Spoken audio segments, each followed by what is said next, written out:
Hey, I'm Shaye Wanner, and you are listening to the Casual Cattle Conversations podcast. Whether you are a seasoned rancher or just curious about the cattle world, this podcast dives into the stories, science, and strategies shaping the future of ranching. Let's get started and keep your herd ahead of the herd. Folks, today we are visiting with Patrick Jones from the Noble Research Institute about planning for a profit on the ranch, as well as what accounting mistakes are common on ranches and making that profit picture a little unclear. There will also be some resources shared in the show notes for those of you who want to go more in depth on this topic after the conversation. But with that, let's visit with Patrick. Patrick, well, it is a pleasure to have you on the podcast this morning, and I guess if it's not morning, whenever people are listening to this, I hope you're sure having a good day. But to get started, Patrick, help us get to know you a little better and tell us why you bet on the beef industry. The beef industry is an industry that's just full of producers that's resilient. Even when they come across tough times, they seem to find a way to get through it. And it's just interesting. Even the times that I've been in it, it's just a very interesting industry for me.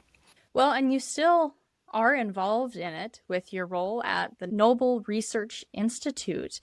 And we're going to be talking about ranch profitability today. So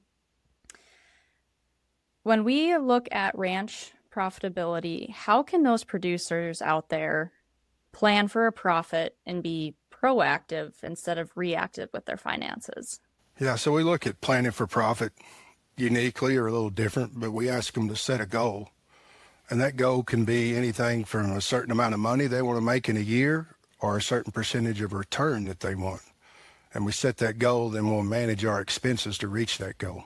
So with that, are those goals that you're helping producers set, is that tied just to a year? Do you look out farther at 3, 5, or even 10-year goals? I know 10 can be hard because it's hard to imagine sometimes, but when you're helping producers set those goals or asking them to do that, what is the time frame on that?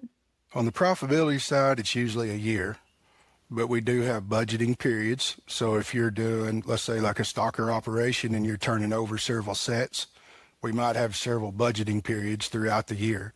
So we'd set that goal at each budgeting period. So setting a goal is obviously the initial part of planning for anything. And when we're looking at planning for a profit, what other factors go into creating that plan so that producers stay on track? Because anyone can set a goal, but if you don't have some sort of an action plan or way to check yourself and make sure you're going in the right direction, it doesn't really mean anything. Yeah, once we have our profitability goal and we're reasonable about it, we don't want to set a goal that we can't attain. We'll use a profit and loss budget and a cash flow budget to help us reach that goal. The biggest thing about it is we want to make sure that it's reasonable. We don't want to set a goal that we can't attain. So even if you set a percentage, we set a percentage that's obtainable. So when it comes to setting reasonable goals, can you talk a little bit more about what goes into that as ranchers? Because I think about my own goals for the farm and ranch that my husband have, and we have some big dreams, but that doesn't necessarily mean they're going to be attainable in the short run. Our profitability goals is on a year at the longest, but we do see people that has long-term goals. They want to expand or they want to reach a higher goal, but we got to start at a year. We got to start to something that we can work forward to. And then those budgets, we create those budgets and we keep working them year after year to keep meeting your short-term and your long-term goals. So when you're working with producers who are making these changes, once they've gone through the process and have dove into those finances and made a plan and set those reasonable goals and kind of get on the other side of it where they are more profitable or working towards that, what are some of the changes you see in their demeanor or how they act as operators? Just what are some of those maybe secondary positive benefits outside of just being profitable? No, hopefully we see excitement. I mean, we see a lot of producers that think they're profitable that they're not. They're subsidized with an outside income. They've inherited money, and they've been going on for years thinking they're profitable, but they're really not. So once they set that goal and we start working towards it, we actually get them to a profitable enterprise. So I think that's a good place to transition. You said there's a lot of producers who think they're profitable, but they're not. What is causing that gap, or what is stealing away from that profit that they're not recognizing? A lot of it's inherited wealth. That's a big one. Or they own land and they're not charging themselves for that land. So they've inherited a large ranch and we're not charging the enterprise a fair market value to actually analyze that enterprise. And then also off the farm income. That's probably the biggest one. People are subsidizing their ranches with off the farm income. That's a really common one, that off the farm income, especially for young producers who are just getting started. So, where do you find the balance with that, where maybe it is used as a little bit of a starting point to get your feet off the ground, but maybe it's turned into a crutch instead of not relying on it anymore? How do you help producers with that? That's what we want to do is prevent it from being a crutch. In my opinion, to be sustainable, we got to get it profitable. We want each enterprise to be profitable on its own. So your ranching enterprise will be its own enterprise and profitable, and we don't have to subsidize it. When we're handing it down to the next generation, I personally don't want to give them something that's just a workhouse that's not profitable. I don't want them to have to subsidize it. So, outside of that, what are some maybe individual buckets or factors that you really focus on, either in your courses or one-to-one with producers, to help them just be more profitable, since that's really what we're talking about today? We have two buckets of cost or expenses, overhead cost and direct cost. The overhead cost seems to be the big bucket.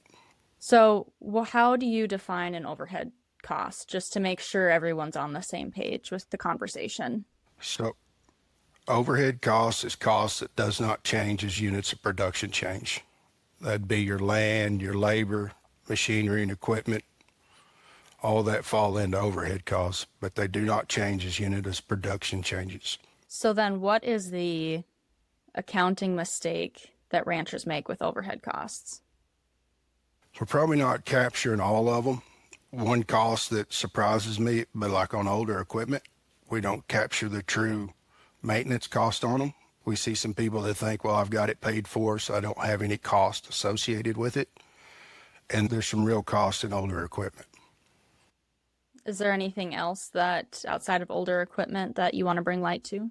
There's some opportunity costs that people don't capture, unpaid labor. We hear a lot of people working for free. I mean, I don't want you to work on your ranch for free. I don't want you to be in the industry for free, but we call it unpaid labor. That's not very common for people to capture. They think their labor's free. I hate to say it, but that might be the majority of people are not accounting for their own labor when it comes to their ranch. And I think that's a generational thing, is we're just taught to work and work hard, and we get whatever's left and not account for that. We all do it. We work for free and we get to the end of the year and we run our numbers and hope we made a profit. Patrick, I know that, you've just given a broad overview of overhead costs and given a few examples, but I know that it's much more complex than that and there's more to it. So would you mind taking the time just to break that down a little farther and to go into more detail on that topic? Yeah, so we break down our overhead costs into four major buckets, we could call them, or categories. We've got land, labor, machinery and equipment, and other. And when we look at land, that also captures your opportunity rent, which opportunity rent is for people that owns land. We charge the enterprises a fee to be on that land. We use whatever lease land costs are. There'll be some other ones, like if you're doing maintenance on roads or that kind of stuff, would fall into your land. Labor, the big part of the labor bucket, is we have unpaid labor, paid labor goes into that. And then any of your costs to have any of your staff, like your housing, that kind of stuff, will fall into your labor category. Machinery and equipment's a big category for us. It captures all your machinery and equipment costs. We do capture depreciation cost in that one too. And we also have some supplies that fall under that. Any supplies that's used across multiple enterprises, we just roll into that bucket.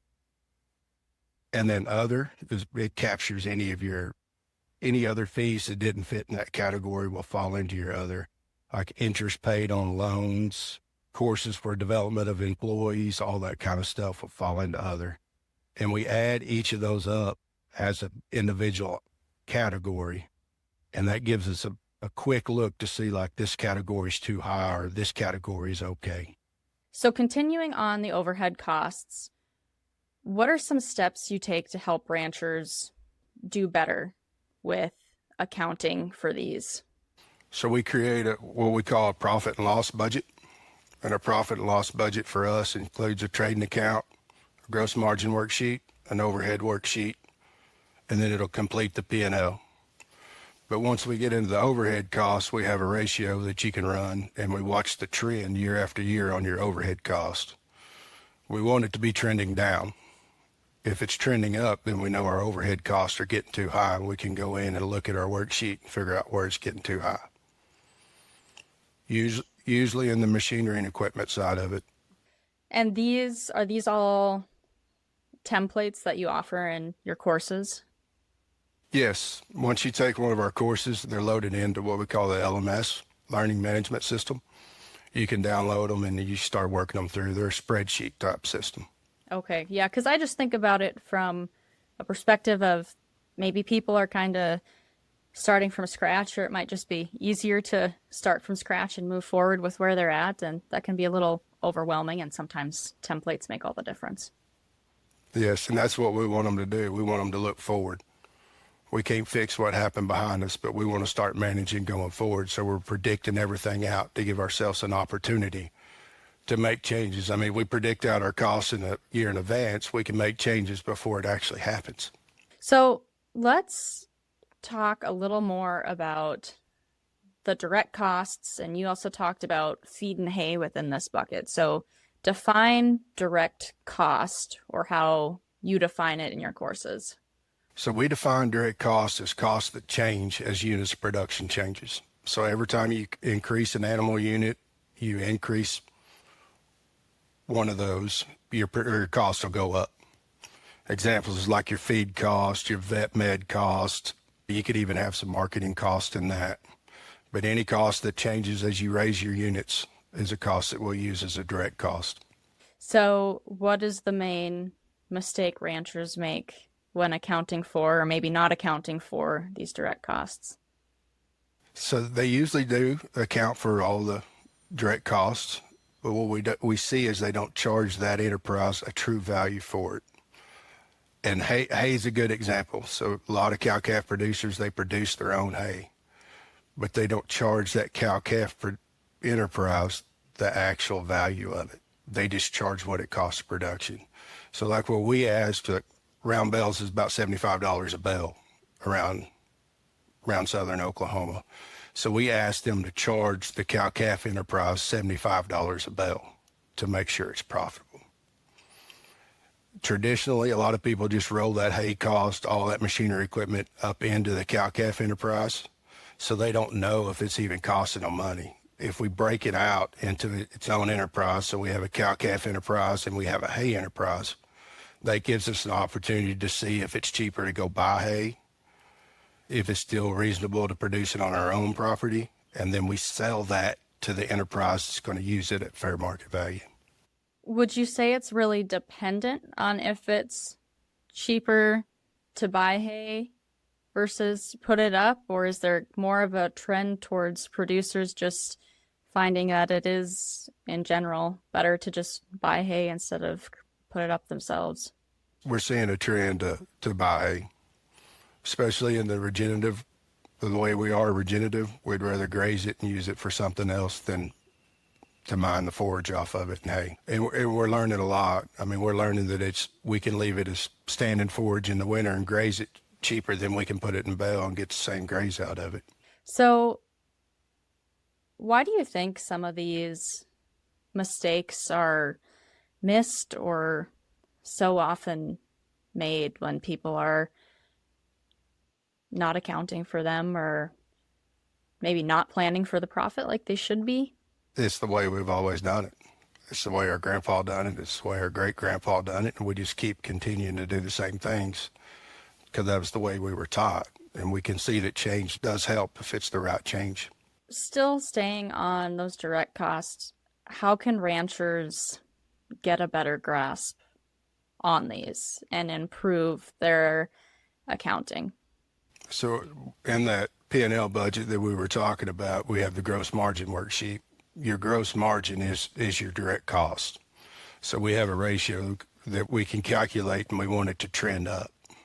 We want our ratio percentage to be getting better. If it trends down, then our direct costs are getting too high. And there's ways that we can manage direct costs. I mean, sometimes it's better to maybe sell some animals and lower that cost. One thing that caught me off guard is I grew up in the time where we chased weaning weights and we chased high numbers of livestock. And we have found that we can manage forage and we can maybe lower the number of animals we have, or even our weaning weights might slip, but we can still be more profitable because it's not costing us as much money to get there. So that's a mindset shift in and of itself.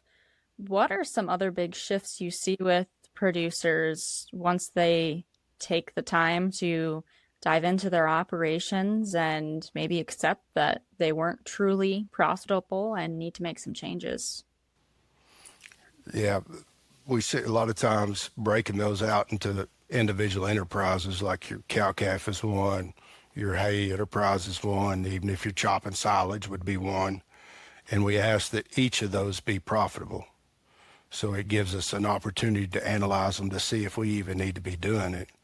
What we've seen with a lot of people coming in, if they're using that and feeding it on the farm, they just roll it underneath the cow-calf enterprise, and they don't truly understand if it's worth doing it or not doing it. And that can vary for year to year. I mean, one year it might be cheaper for you to chop silage, and the next year you might be able to buy it. I mean, sometimes that stuff varies.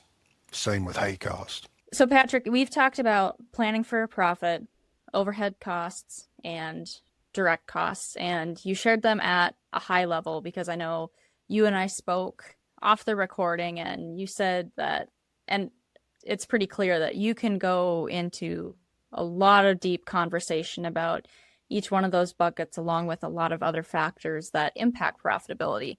But I know you guys, and we don't have time for that on the podcast today, but I know you guys do that in some of your courses, and we briefly touched on those a little bit. But do you want to talk about what some of those courses are and what they entail so producers are aware of what resources are out there to help them dive into these topics at a deeper level? Yeah, so the first course we can talk about is the Noble Profitability Essentials.